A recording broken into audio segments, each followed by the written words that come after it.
I started to put God first in my life and in the things that I did. And it didn't mean that because I put him first, that things started to go perfect for me.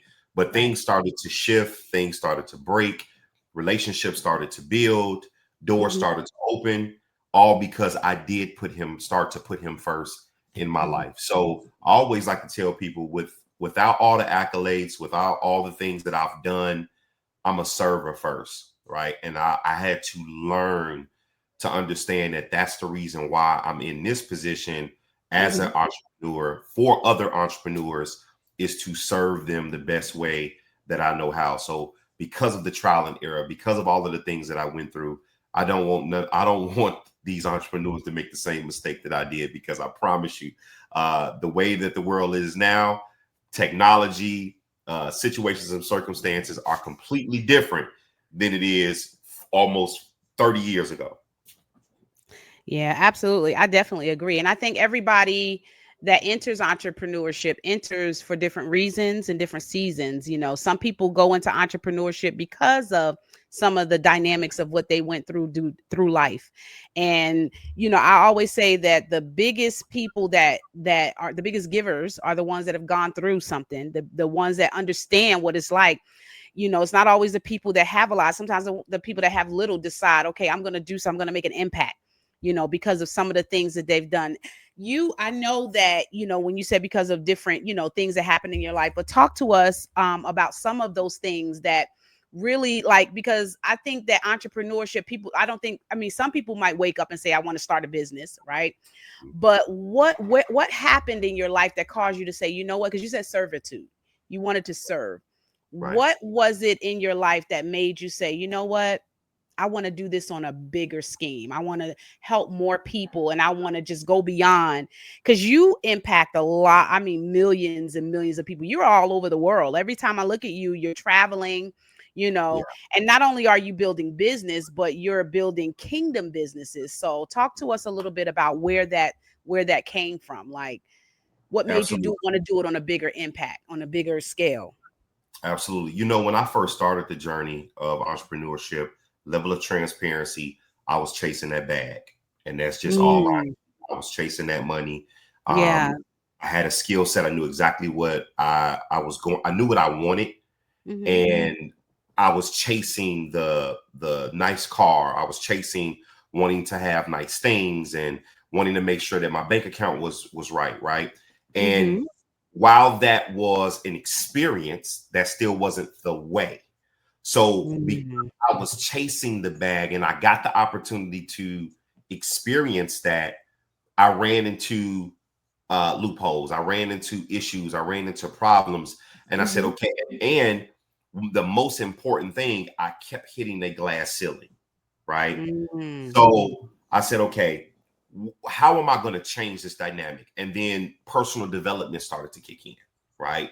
Okay, now let's read the books like Rich Dad, Poor Dad. Let's start going to workshops. Let's start going to seminars. And even then, I thought that, wow, okay, this is the next phase, right? And Mm-hmm. even the personal development, I still hit another glass ceiling. So I went from chasing the money to now getting having that personal development in place. And then it was like, okay, well, God, what am I doing wrong? And God it was like one of those things where he was just leaning and he was just tapping his hands on the desk and saying, it's me, right? So it Mm-hmm. wasn't until I had to understand the dynamics, because, and I think all entrepreneurs do this, where I will sit and I'll ask an entrepreneur from the show of hands, and we always start here because this seems to be the sweet spot for us. How many of you have 5 businesses or more? And you would be shocked of the hands that go up, because that's how I was, right? I was this entrepreneur who had all of these businesses. But it wasn't until I understood that, number one, once I implemented God into my situation, and this is where entrepreneurs have to be careful when you do this, because you think that when you put God in, everything is just it's good now. Oh no. When I added God, he was like, I need you to write this down. And for those that are listening to this now, I want you to pay attention to what I'm about to say. But if you write follow going down, not across, I'm sorry, not follow, focus. I'm sorry. FOCUS, going down, right? Mm-hmm. Focus.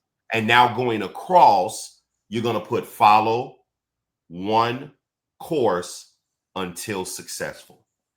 And that's when I understood that all of the stuff that I was doing, I was just being busy. I was not busy and productive. And that was the issue, right? I was just this busy person. So everybody used to say, oh, Dr. Pitts is busy, busy, busy, busy, busy. But that's all I was. I was busy and not productive. So I had to follow that one course until I was successful at it, meaning what? Once I made that $1 million in that first business, then I moved to the second and the third and the fourth. Why? Because in that first business, I created the blueprint. In that first business, I created the resources. In that first business, I had the network. So it was easy for me to go into that second business and then take that blueprint and apply it to that second business, right? Because the principles are the same. The dynamics of the business changes, but the principles are the same. So once I understood that, then I became productive and busy, right? So I became busy and productive. So my execution. So once I implemented God, it was, I no longer started to chase the bag.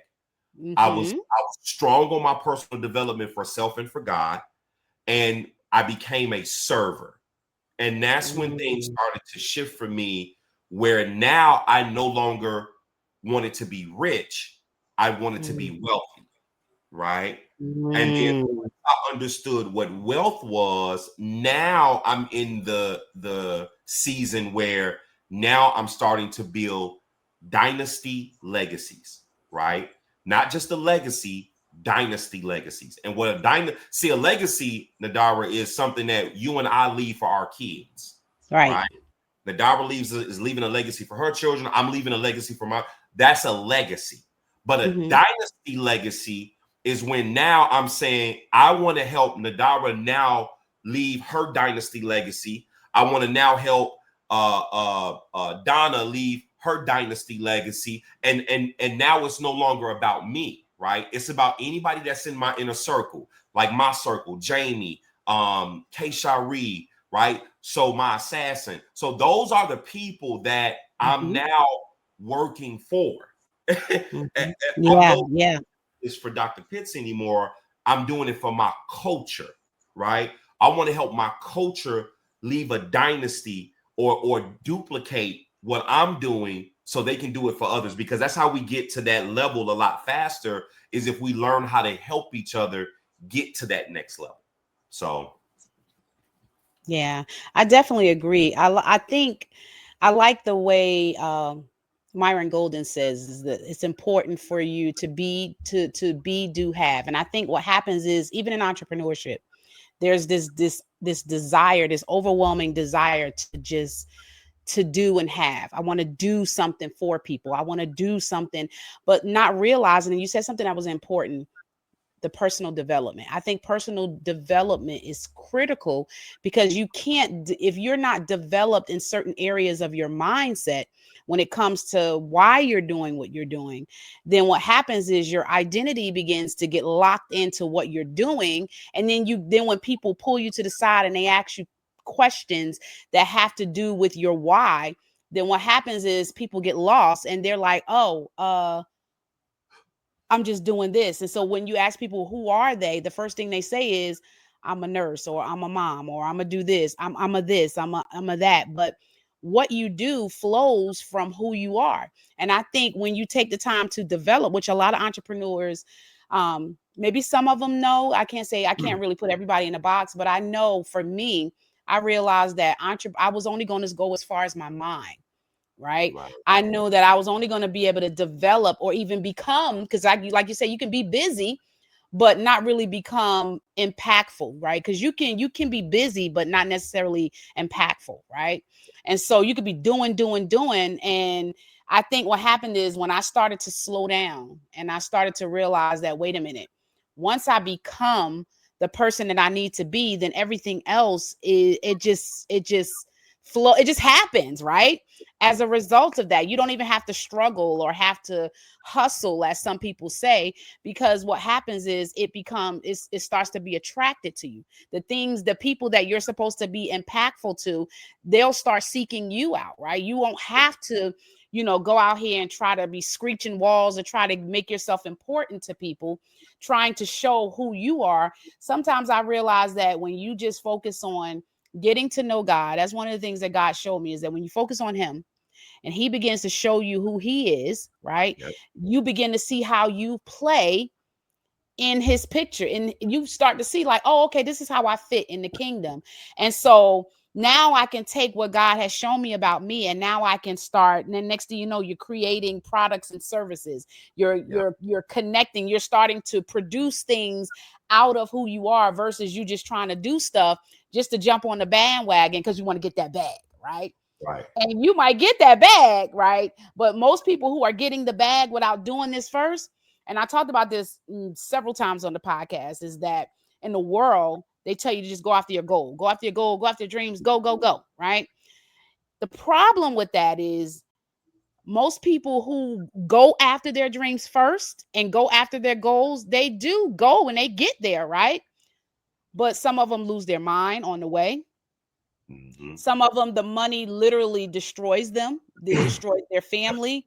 Yeah. And God started to show me recently, 2 years ago, when you seek after him first, right? When you seek first the kingdom of God, then everything that you need will be added to you. Now, that doesn't necessarily mean you just sit back and everything falls in your lap. It means Right. that things begin to align. When you begin to align with the will of God for your life, then he shows you how to take that plan. And that's where entrepreneurship comes in. Because now you're taking that plan that he's shown you, and now you're taking it and serving your gifts through your gifts and talents to the world. Absolutely. 100%. Yes. 100%.